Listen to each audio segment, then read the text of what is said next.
membahas materi kelas 11 yaitu sistem pernapasan pada manusia. Kalian tahu nggak sih apa pengertian dari pernapasan? Tapi sebelum itu kita simak pernyataan berikut ini ya.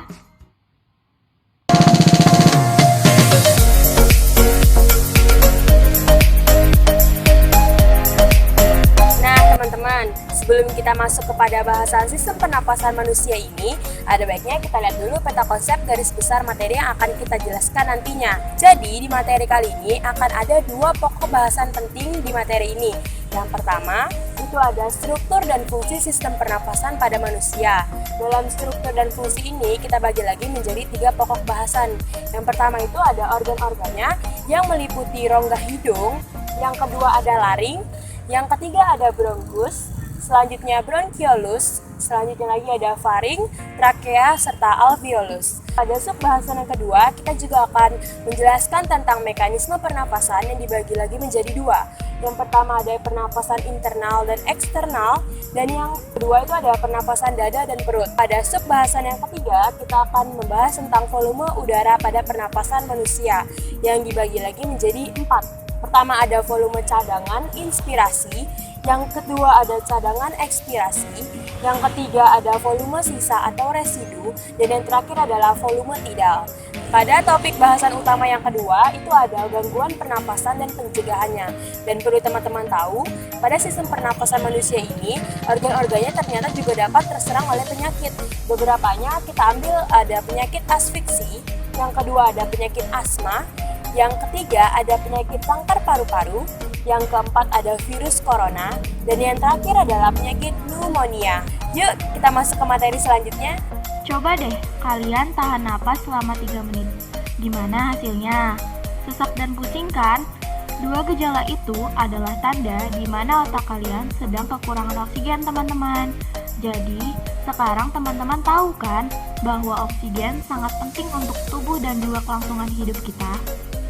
Tapi, sebelum mengenal lebih jauh tentang sistem pernapasan, teman-teman harus mengenal alat-alat dari pernapasan ya. Alat pernapasan yang pertama adalah hidung. Lalu, udara yang masuk ke dalam hidung akan disalurkan melalui saluran yang dinamakan faring. Kemudian, dibawa ke dalam laring.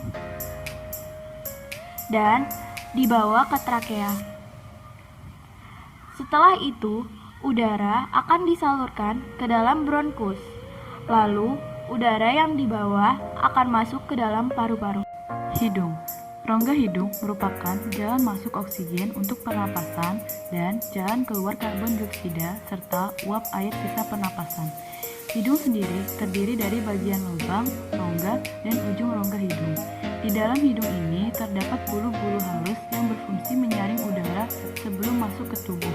Itulah mengapa bernapas menggunakan hidung jauh lebih sehat daripada menggunakan mulut, sebab bulu-bulu halus akan menyaring kotoran atau debu yang masuk. Hidung memiliki fungsi yang sangat penting sebagai indera penciuman atau pembau. Saat kita menghirup udara, maka pertama-tama akan masuk ke rongga hidung. Di bagian atas rongga hidung terdapat epitelium penciuman atau olfaktori. Olfaktori memegang peranan penting dalam hal penciuman karena mengandung reseptor yang dapat mendeteksi aroma. Kemudian, sinyal dikirim ke otak untuk diinterpretasikan sebagai bau sebagaimana yang Anda hirup ketika bernapas, seperti bau parfum, bau piloks, atau bau dari makanan masakan kita. Ada sekitar 10 juta reseptor kecil pada lapisan olfaktori. Keren kan? Tenggorokan. Tenggorokan memiliki dua bagian, yaitu faring dan laring. Di faring, kita dapat menghasilkan pita suara, dan di antara faring dan laring terdapat epiglotis. Pita suara merupakan selaput lendir yang membentuk dua pasang lipatan dan dapat bergetar menghasilkan suara. Dan setiap suara yang dihasilkan oleh pita suara akan berbeda tergantung dengan pola yang kita buat, yang didukung oleh hidung, lidah, dan mulut. Dengan begitu, kita dapat menghasilkan suara seperti A, I, U, E, dan O, ataupun bernyanyi mungkin la la la la la la la. Lalu yang selanjutnya adalah epiglotis. Epiglotis merupakan kartilago elastis yang berbentuk seperti daun. Epiglotis dapat membuka dan menutup pada saat menelan makanan. Epiglotis menutup sehingga makanan tidak masuk ke tenggorokan tetapi menuju kerongkongan. Coba kalian bayangkan deh teman-teman, kalau epiglotisnya terus membuka, maka saat kita makan, kita akan tersedak karena makanan yang kita makan akan masuk ke dalam saluran pernafasan. Tersedak ini terjadi saat kita bernafas, tertawa, ataupun berbicara. Ih, serem ya? Lalu organ yang selanjutnya adalah trakea. Nah, di trakea ini terdiri atas cincin-cincin hialin dan otot polos, di mana cincin-cincin hialin ini akan membentuk agar trakea selalu terbuka. Paru-paru. Paru-paru terdiri atas beberapa bagian, yaitu bronkus dan alveolus. Bronkus adalah cabang paru-paru. Bronkus juga memiliki cabang yang disebut dengan bronkiolus. Saluran tipis dan kecil dengan dinding sangat halus. Bronkiolus ini akan terus disalurkan sampai ke dalam alveolus. Alveolus. Pada bagian ujung bronkiolus terdapat gelembung-gelembung bernama alveolus. Di dalam paru-paru ada sekitar 300 juta alveolus yang berdinding tipis. Alveolus berfungsi sebagai tempat untuk keluar masuk udara, oksigen, dan karbon dioksida pada paru-paru. Bagian tersebut dilapisi oleh jaring yang terbentuk dari selaput darah yang lebat dan dekat dengan kapiler atau pembuluh darah. Dan oksigen yang dihasilkan melalui darah akan dibawa ke otak juga ke seluruh tubuh. Dan dari itulah kita dapat berpikir, bernyanyi, beraktivitas, dan berbicara. Nah, yang selanjutnya teman-teman, terdapat mekanisme pernafasan. Berdasarkan pada mekanisme tersebut, manusia bisa melakukan dua sistem pernafasan, yakni pernafasan dada dan pernafasan perut. Berikut penjelasannya. Pernafasan dada. Dalam pernafasan dada juga berlangsung pada dua tahap, yakni inspirasi. Ini terjadi bila otot antar tulang rusuk keluar terkontraksi, tulang rusuk terangkat, dan volume dada membesar. Kemudian paru-paru mengembang, sehingga tekanan udaranya menjadi lebih kecil dari udara atmosfer sehingga udara masuk. Ekspirasi. Ini terjadi bila otot antar tulang rusuk luar berelaksasi. Tulang rusuk akan tertarik ke posisi semula dan volume rongga dada mengecil. Tekanan udara rongga dada meningkat. Tekanan udara dalam paru-paru lebih tinggi dari udara atmosfer. Akibatnya udara keluar. Yang kedua ada pernapasan perut. Ada dua tahap juga pada proses pernapasan perut, yaitu inspirasi. Inspirasi penghirupan akan terjadi apabila otot diafragma berkontraksi. Diafragma mendatar dan mengakibatkan volume rongga dada membesar, sehingga tekanan udaranya mengecil dan diikuti paru-paru yang mengembang. Itu mengakibatkan tekanan udaranya lebih kecil dari tekanan udara atmosfer dan udara masuk. Yang kedua ada ekspirasi. Proses penghebusan diawali dengan otot diafragma berelaksasi dan otot dinding perut berkontraksi. Ini menyebabkan diafragma terangkat dan melengkung menekan rongga dada. Maka volume rongga dada mengecil dan tekanannya pun meningkat, sehingga udara dalam paru-paru pun keluar. Pernapasan perut biasanya terjadi pada saat kamu sedang tidur. Sistem respirasi. Kita akan belajar dan memahami tentang bagaimana proses pernapasan atau menghirup oksigen dari udara dan melepaskan karbon dioksida ke udara. Pada manusia, organ utama pada pernapasan terletak di rongga dada. Dan seperti yang kita tahu, paru-paru terletak di dalam tulang rusuk yang dipisahkan oleh sekat yang bernama diafragma, yang merupakan sekat pemisah antara rongga dada dan rongga perut. Paru-paru dibungkus dengan selaput tipis bernama pleural. Paru-paru kanan terdiri atas 3 lobus bagian, yaitu yang pertama lobus superior, lobus medialis, dan lobus inferior. Sedangkan kalau paru-paru kiri ukurannya lebih kecil daripada paru-paru kanan dan hanya terdiri atas 2 bagian, yaitu lobus superior dan lobus inferior.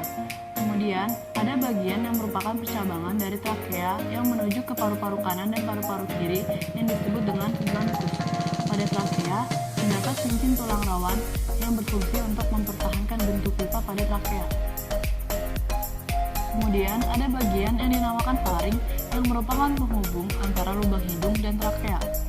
Pada saat kita bernapas, molekul oksigen akan masuk ke tubuh melewati lubang hidung, kemudian melewati faring, lalu selanjutnya ke trakea, kemudian diteruskan ke paru-paru melewati bronkus.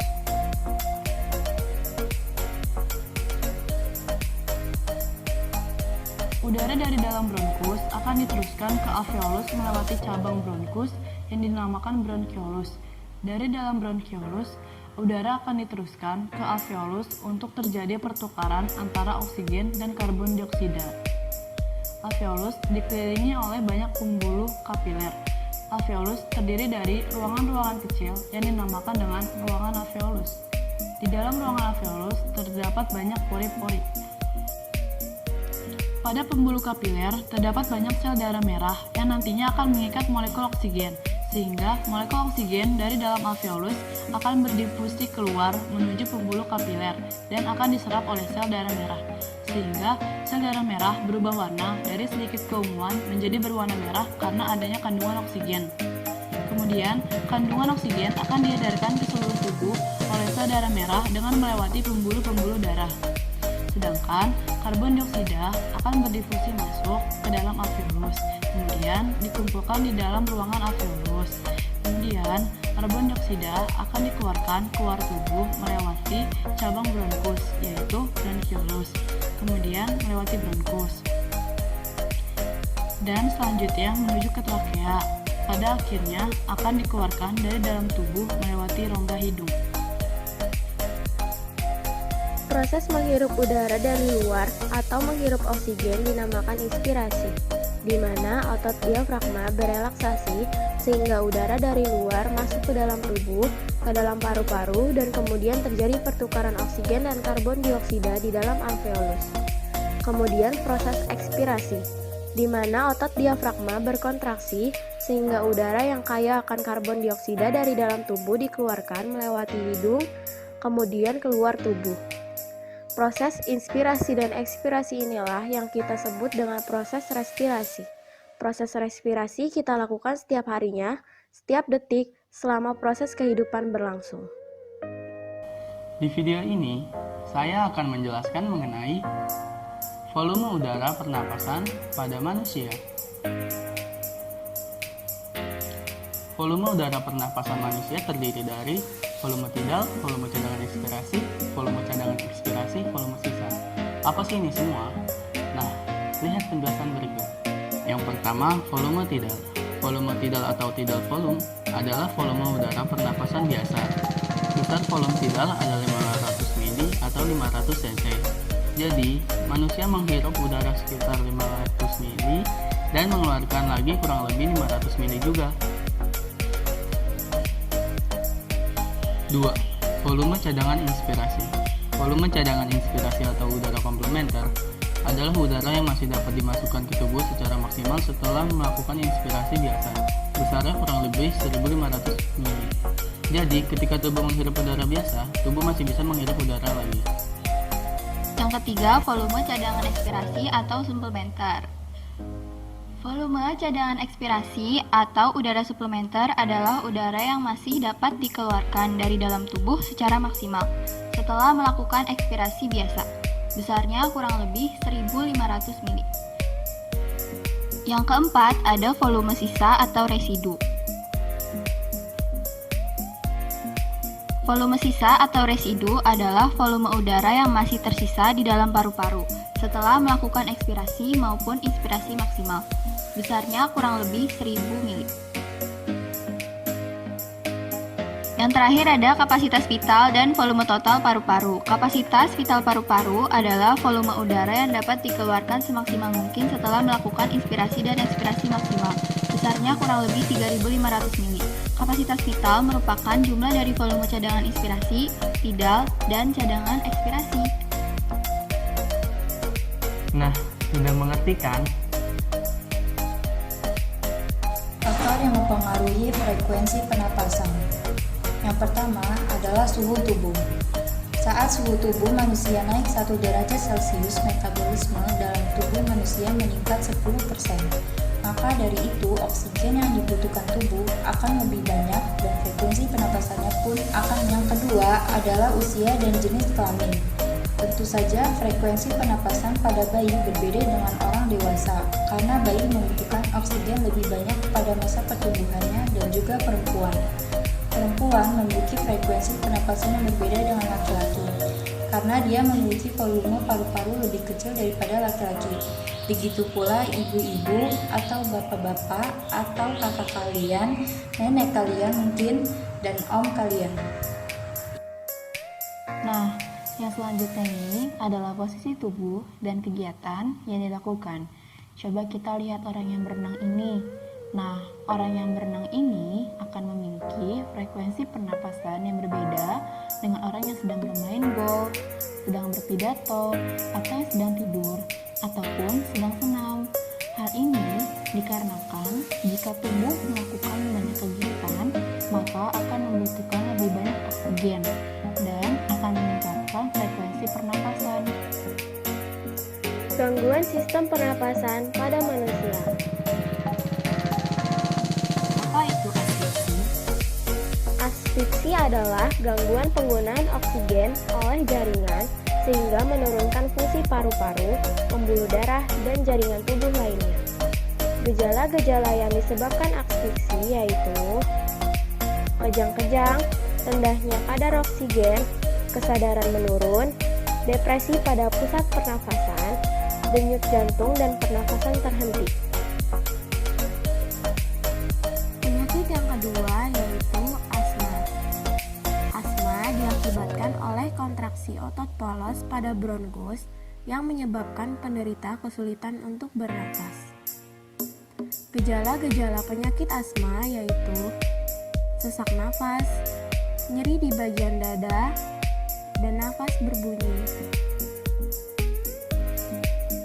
Adapun cara untuk mengatasi asma dapat dilakukan dengan pemberian obat asma menggunakan nebulizer. Nebulizer adalah alat untuk mengubah obat dalam bentuk cairan menjadi uap yang dihirup.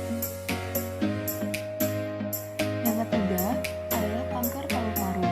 Diakibatkan oleh adanya tumor ganas yang terbentuk dalam epitel bronchiolus dan biasa diderita oleh kanker.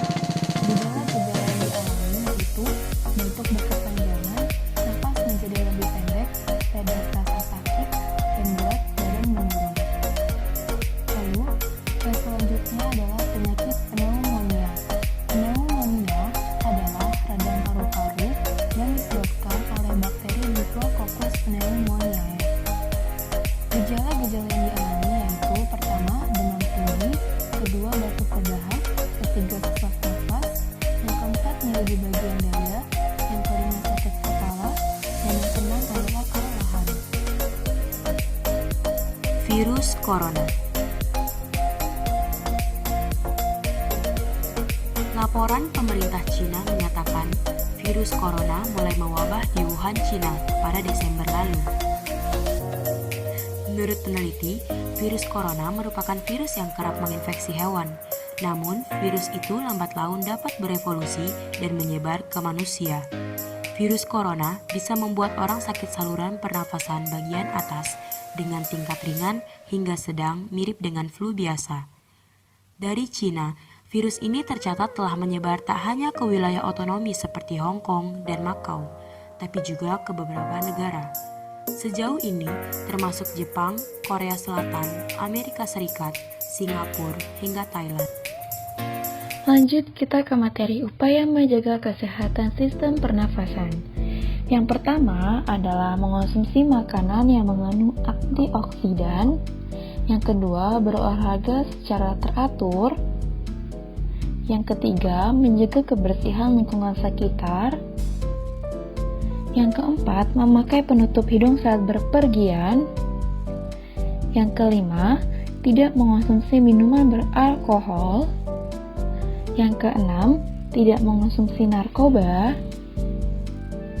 Yang ketujuh, tidak pula merokok. Dan yang terakhir yaitu membuat ventilasi udara. Berikut ini adalah ciri-ciri alat pernafasan. Berbentuk sekumpulan kantong, berdinding tipis, terdiri atas satu lapis sel yang diliputi kapiler darah. Berdasarkan ciri-ciri tersebut, fungsi alat pernafasan yang dimaksud adalah A. Terjadinya pertukaran oksigen dan karbon dioksida. B. Terjadinya pengeluaran CO2. C. Terjadinya penyaluran oksigen lewat darah. D. Menghangatkan udara. Atau E. Penyerapan sari-sari makanan. Sudah siap? Jawabannya A. Terjadinya pertukaran oksigen dan karbon dioksida. Ciri-ciri yang disebutkan dalam soal merupakan ciri dari alveolus. Alveolus merupakan tempat pertukaran O2 dan CO2. Konsentrasi karbon dioksida yang berlebih di dalam tubuh dapat bersifat toksik bagi tubuh, namun dalam kadar yang cukup. Karbon dioksida diperlukan sebagai A. Sumber energi, B. Buffer, C. Akseptor elektron, D. Elektrolit, E. Kofaktor enzim. Dan nemu jawabannya belum? Jawabannya adalah B. Karbon dioksida bereaksi dengan air membentuk asam karbonat H2CO3 yang merupakan senyawa buffer atau senyawa penyangga pH. Dalam pH netral, maka seluruh fungsi tubuh dapat berlangsung dengan baik. Ketika Anda menahan napas, perubahan-perubahan gas darah berikut yang pertama-tama menyebabkan dorongan untuk bernapas adalah A. Peningkatan oksigen, B. Penurunan oksigen, C. Peningkatan karbon dioksida, D. Penurunan karbon dioksida, E. Peningkatan karbon dioksida dan penurunan oksigen. Nah, udah ketemu belum jawabannya? Jawabannya yaitu C. Menahan napas artinya mengurangi masuknya oksigen dan meningkatkan konsentrasi karbon dioksida di dalam darah. Peningkatan karbon dioksida akan menyebabkan penurunan pH darah. Penurunan pH darah akan merangsang sirkuit kontrol medula untuk meningkatkan kedalaman dan laju pernapasan. Kedalaman dan laju pernapasan akan tetap tinggi hingga kelebihan karbon dioksida dibuang lewat udara yang dikeluarkan dan pH akan kembali normal. Di sisi lain, konsentrasi oksigen berpengaruh sangat kecil terhadap pusat-pusat kontrol pernapasan. Soal nomor 8. Seseorang yang sedang tidur akan selalu melakukan penapasan perut. Hal ini terjadi karena A. Saat tidur, otot diafragma dalam keadaan paling aktif. B. Saat tidur, otot antar tulang rusuk tertekan sehingga tidak mampu berkontraksi. C. Saat tidur, punggung tertekan sehingga sulit menggunakan penapasan dada. D. Saat tidur, otot diafragma berkontraksi maksimal. Atau E. Saat tidur, penapasan berlangsung di luar kesadaran. Nah, sudah siap belum? Jawabannya adalah C. Ketika manusia tidur, maka otot di antara tulang rusuk akan tertekan sehingga dada tidak mampu berkontraksi. Soal yang ke-9. Pernapasan dada dan pernapasan perut pada dasarnya memiliki perbedaan pada A. Bentuk kontraksi rongga dada dan rongga perut. B. Volume paru-paru. C. Otot yang berkontraksi. D. Saluran yang digunakan. E. Tekanan pada paru-paru. Bagaimana? Sudah siap belum? Jadi jawaban yang tepat itu adalah C. Otot yang berkontraksi. Yuk kita simak pembahasannya.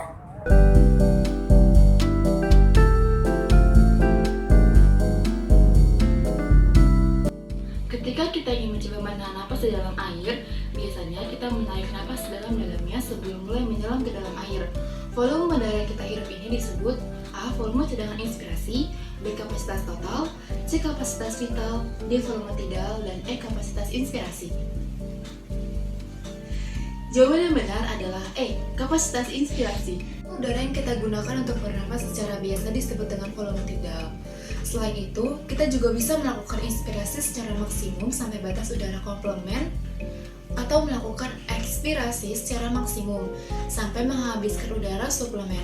Ketika kita menghirup napas dalam-dalamnya, berarti kita melakukan inspirasi biasa ditambah dengan inspirasi udara komplement. Volume tidal ditambah volume udara komplement disebut dengan kapasitas inspirasi.